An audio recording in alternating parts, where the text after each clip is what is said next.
Hello, everyone. My name is Lainey Ebert, and I'm a graduate student in the Nutrition and Dietetics program at Eastern Illinois University. Today, I will be presenting my oral abstract for a systematic review that I will be completing in the coming weeks for the class of Research Methods.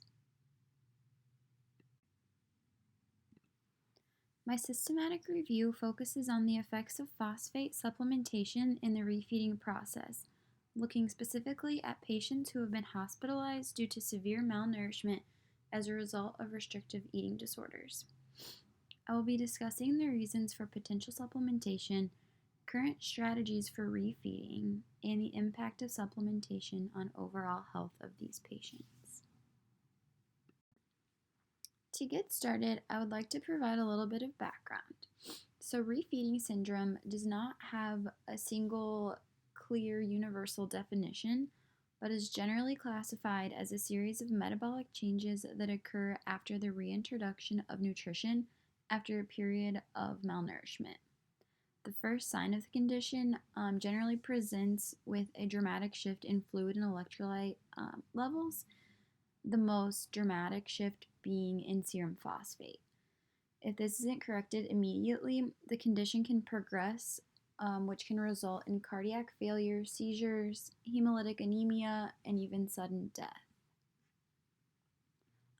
Refeeding syndrome was first observed back in the 1940s in individuals that were released from concentration camps after World War II.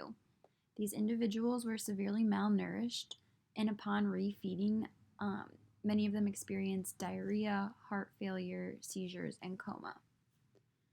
So today, populations that are at an increased risk for developing this syndrome include oncology patients, critically ill patients, those who suffer from severe eating disorders, individuals with renal disease, HIV or AIDS, and certain neurological disorders.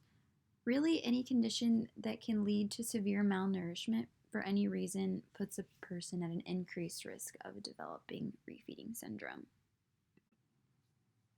As I mentioned before, for this paper, I will be looking specifically at patients with restrictive anorexia nervosa. So the purpose of this slide is to kind of tie the two terms together, the refeeding syndrome / phosphate deficiency into anorexia nervosa specifically. So, hypophosphatemia is a mouthful of a word that is used to describe that phosphate deficiency that I mentioned before. It's considered to be the hallmark sign or disturbance associated with refeeding syndrome in anorexia nervosa patients, and this deficiency generally presents during the first week of food reintroduction.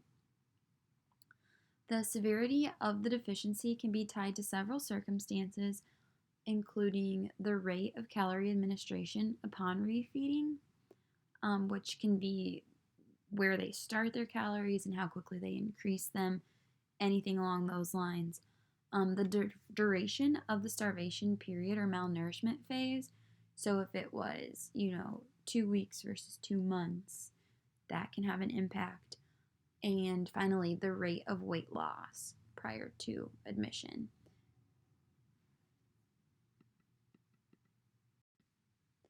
So with that in mind, the purpose of my paper is to identify whether early phosphate supplementation can prevent or reduce the occurrence of refeeding syndrome in patients who are recovering from anorexia nervosa specifically. I've chosen this as the basis of my research because, as I mentioned before, the first sign of refeeding syndrome often presents as a dangerous shift in fluid and electrolyte levels, the most common being that dramatic drop in serum phosphate. Additionally, many of the progressed signs of refeeding syndrome as a whole align with the signs of hypophosphatemia specifically, those signs being cardiac failure, respiratory problems, coma, even sudden death. With that in mind, these factors have inspired me to take a closer look at the effects of phosphate supplementation when incorporated early in the refeeding process for these patients. When starting my research, I looked at 3 databases, the Booth Online Library, PubMed, and the Wiley Online Library. And this slide shows the results that I found for the last 10 years from each of these sources when I searched for hypophosphatemia in the refeeding process. And so, from the general research found, some factors for consideration as I move forward include the type of nutrition being administered, meaning are they being fed orally or are they receiving a tube feeding? And if they are, is it enteral or parenteral? Just looking at the impact of that. Secondly, looking at the duration of malnourishment, which I kind of touched on before, because that is thought to play a key role in the severity of the drop in phosphate levels. And then beyond that, just taking into consideration anthropometric data, the risk of further disturbances that could occur from supplementing phosphate, such as a shift in other electrolyte levels. And then the method of supplementation. So, are they receiving it intravenously? Are they taking an oral supplement? Things like that.